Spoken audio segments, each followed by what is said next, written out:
আজকে সকালে ঘুম থেকে উঠে দেখি বাইরে প্রচণ্ড বৃষ্টি হচ্ছে। বাইরে বৃষ্টি হচ্ছে দেখে অনেকক্ষণ বসেছিলাম, যেহেতু বাইরে বেরোতে পারছি না। তো ঘরের কাজ কমপ্লিট করে নিলাম। ঘরের কাজ কমপ্লিট করার পরে আমি স্নান সেরে সকাল সকাল স্নান করে নিয়েছিলাম। স্নান সেরে ঘরটা গুছিয়ে চলে গেছিলাম রান্না করতে। রান্না করেছি আমি কচুরগাঁটি দিয়ে পুঁই শাক। আমার তো খুবই ভালো লাগে খেতে। এটা কার কার খেতে ভালো লাগে আমাকে জানিও অবশ্যই।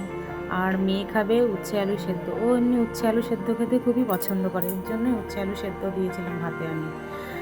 অনেক বাচ্চা আছে উচ্ছে আলু সেদ্ধ খেতে চায় না, উচ্ছে দেখলেই কেমন করে, কিন্তু আমার মেয়ে উচ্ছে প্রচণ্ড ভালোবাসে।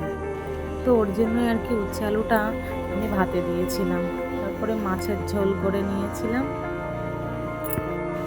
আমি না ভয়েস দিয়ে ভিডিও বানাতে আমার খুব কেমন হয়, আমি পারি না খুব একটা ভালো ভয়েস দিয়ে ভিডিও বানাতে। তো ওই প্রথম একটু চেষ্টা করলাম, জানি না কেমন হবে। তো তোমরা অবশ্যই জানিও, তোমাদের যদি ভালো লাগে আমাকে অবশ্যই কমেন্টে জানাবে।